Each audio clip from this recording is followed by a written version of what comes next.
जी अस्सलाम वालेकुम, कैसे हैं आप सब। मेरा नाम मोहम्मद शकील और मैं इस टाइम मौजूद हूँ फ्रूट मंडी में और आपके साथ फ्रूट के ताज़ा रेट शेयर करते हैं।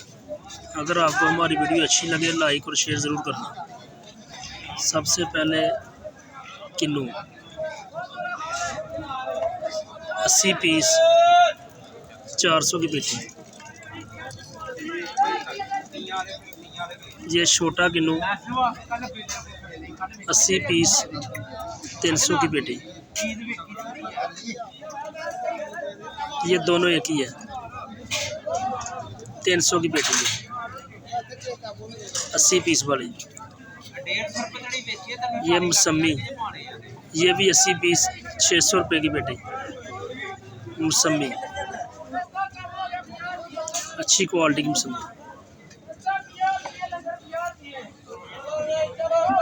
ग्रेट फ्रूट 30 दाने 30 पीस 600 रुपये की। 600 रुपये की।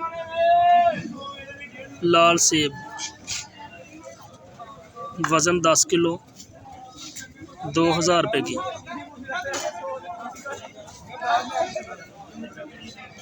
ये मोटा सेब वज़न 17 किलो 2600 की। 2600 की पेटी। ये दोनों एक ही है।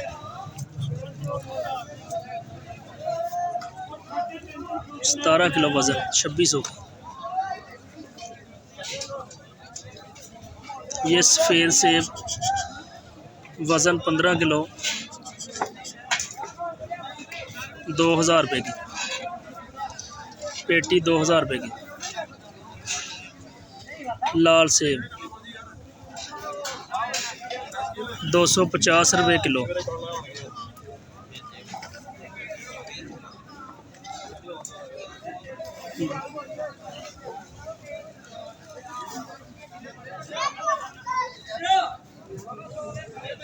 लाल सेब अमरूद 200 रुपये का 5 किलो। 200 रुपये का 5 किलो। ये पल्ली वाला किलो 100 पीस 300 रुपये की पल्ली। 300 रुपये की पल्ली। नार 400 रुपये किलो 2000 का 5 किलो। मटर थड़ी जान 2000 का 5 किलो। खजूर 130 रुपये किलो। खजूर 130 रुपये किलो। केले का लुंगन 500 रुपये का। 500 रुपये का केले का लुंगन।